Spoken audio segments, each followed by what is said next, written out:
A 10% cap on credit card interest rates sounds tempting. It sounds like a relief until you look at how credit actually works. Banks don't lower prices, they cut access.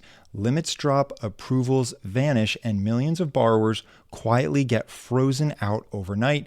This isn't about cheaper debt, it's about who still gets credit and who suddenly doesn't. We're going to dive into our big story today about the Trump administration's proposal to cap credit card interest rates at 10%.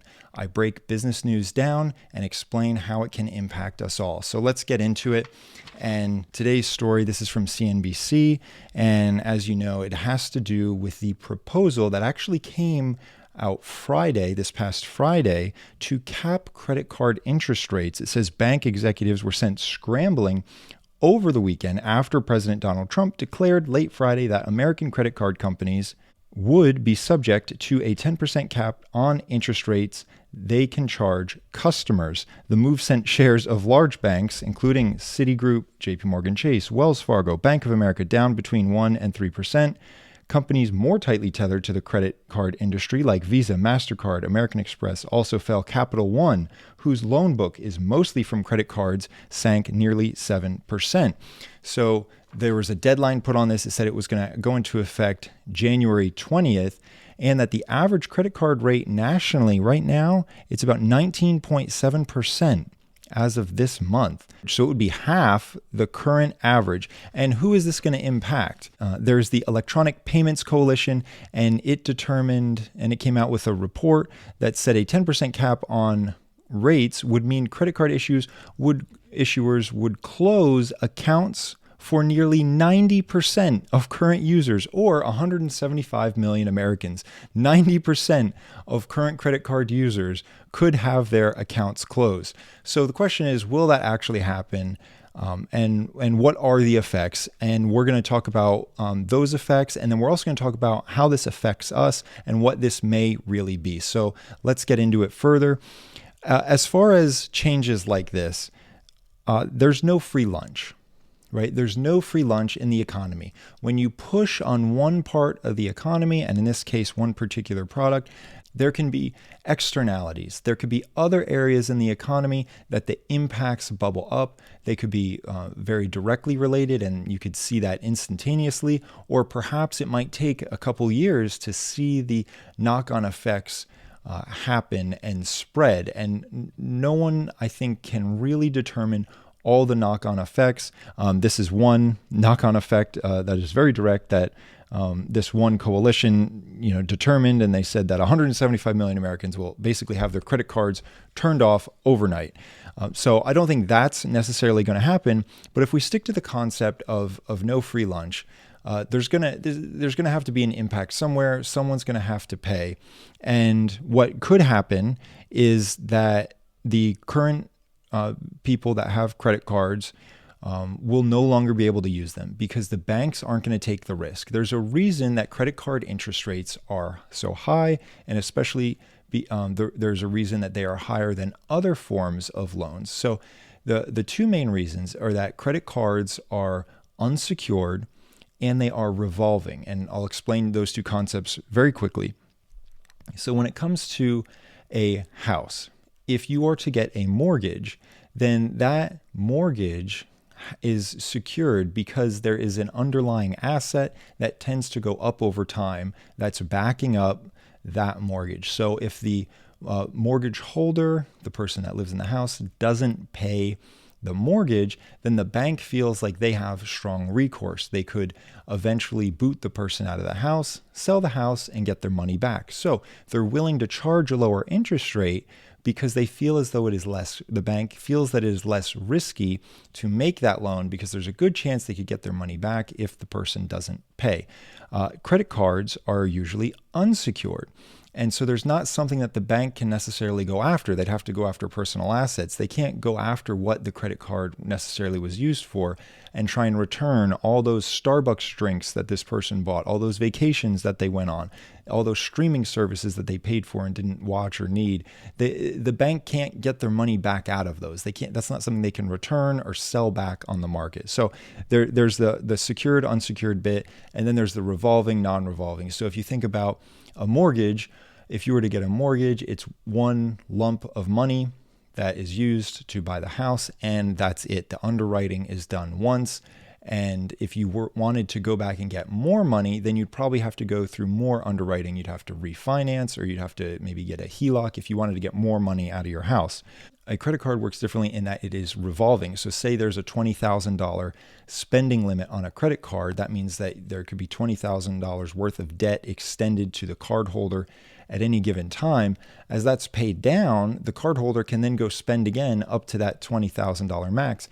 They don't have to then go try and get reapproved or go through re-underwriting or anything like that to be able to use that $20,000 credit line again. So that's what's meant by revolving. So those two facts, the fact that you're not constantly, reassessing a person's credit worthiness, and the fact that you don't have anything to secure it against, that's what makes credit cards more risky, and why banks then charge higher interest rates. So by capping the lower interest, by capping the interest rates, it could cause banks, as this one coalition determined, to not extend credit cards to anyone that they wouldn't want to charge more than a 10% interest rate on. And there is precedence for banks pulling products off the market. And student loans are a good example of that. When the US government came out and decided that they were going to get into the student loan business and were only charging something like 5% interest rates, most private banks or most private loans that banks were offering for college and education were in the 9% range, and even more than that. And again, those loans suffered a similar issue in that, what could they claw back? They can't claw back a year of reckless behavior. They can't go back to a school and say, well, we want that tuition back because this student didn't finish. It didn't work that way. And so many banks got out of the student loan business because they couldn't charge 5% and compete. They didn't want to take that risk. So this could be similar. They could say, well, we're not going to extend cards. Will 90% of current users have their cards shut off? I don't think that's the case. But another thing that they can do is, this only applies to the interest rates. So banks could determine that they want to try and get their money elsewhere and up the fees instead. So if you have a late payment, instead of a $20 fee, maybe it's a $200 fee. They're going to look for another way to get their money. Another thing they could do is go after reward programs and try and significantly reduce credit card reward programs. And finally, they could just try and spread the costs of this to their other products. So maybe it'll be more expensive to do a trade with a brokerage for one of these companies. Maybe the interest rates on mortgages will go up instead, or the fees on mortgages or car loans. The banks may try and get their money elsewhere. So those are the couple things that can happen. And there's a question always of, what can we do about it? And there's two things. One, you're going to expect that I'm going to say. The other, I don't think you're expecting. So we'll start with the first one, and that is the opt-out approach. So we're all part of various systems in our life: education systems, healthcare systems, the banking system. And if you don't like what you're seeing, believe it or not, you have the choice to opt out. So if you don't like how credit cards work, despite this news, if you don't like how credit cards work, you could just not get one. And I think a lot of people don't realize that. They don't realize that they can opt out of certain systems. In fact, they opt in, without really thinking it through. They just opt in because everyone else is in part of this system. But there is the choice to just not partake in certain systems. For example, if you don't like a public school in your area, you could move. Or if you like where you live and you don't like the public school, you could find a private school or explore homeschooling options, right? So you can opt out of certain systems that you don't like. And I think it's important to understand that. I feel that I've met many people over the years that are just part of the system, and they don't realize they're opted into a system and that they have a choice to opt out.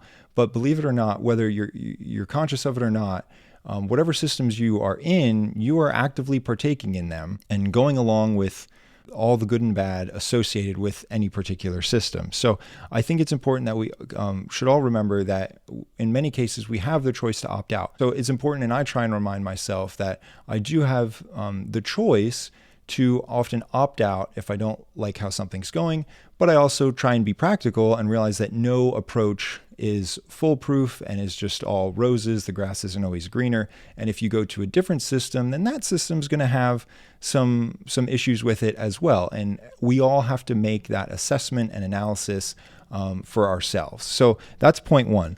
Point two is, what is the real story here? So there's always the question of what is the real story? So it's mentioned in the article that perhaps 10% could be an opening bid, and maybe that he's really just trying to get it down a little bit, and he'd be fine with 10%. So there's a company KBW, and the analysts Sanjay Sakrani and Chris McGrady had made this comment about perhaps 10% is an opening bid.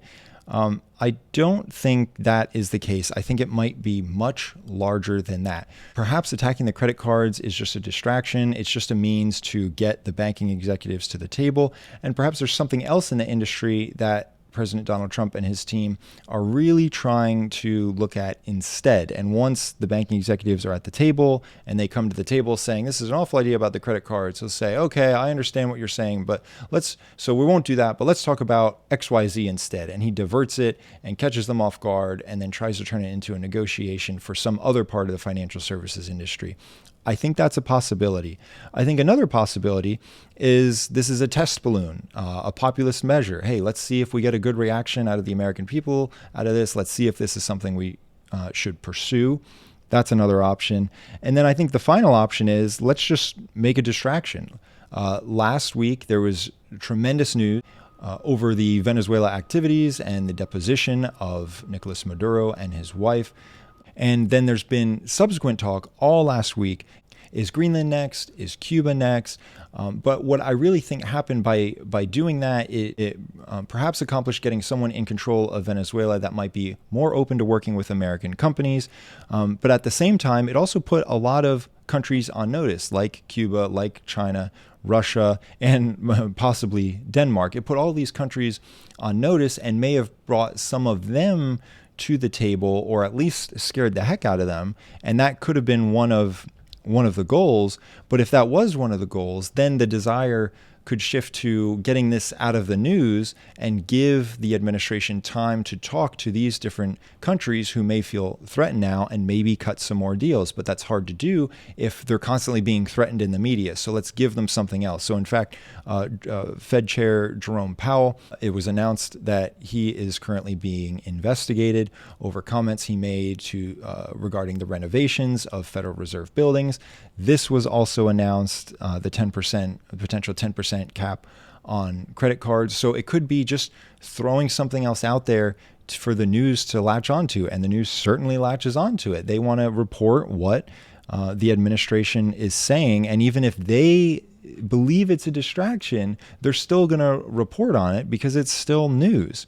So it could be that. It could be nothing but a distraction. Time will always tell. And given that I have no idea the true intent behind this, whether it will actually happen or not, so I'm not going to change what I do on a day-to-day basis just on this news because I don't know where it's coming from. I don't know how it's going to shake out. And all I know is that one thing I could do is just opt out of using credit cards altogether if I don't want to be directly bothered with this or potentially directly bothered with this. And also I can just not do anything just yet because I really don't know the true story behind it. And I think both of those approaches are a lot better than getting fired up or angry or afraid of what this is. I think it's better just to try and step back and collect more information before perhaps making a rash decision or just getting too emotionally invested in it.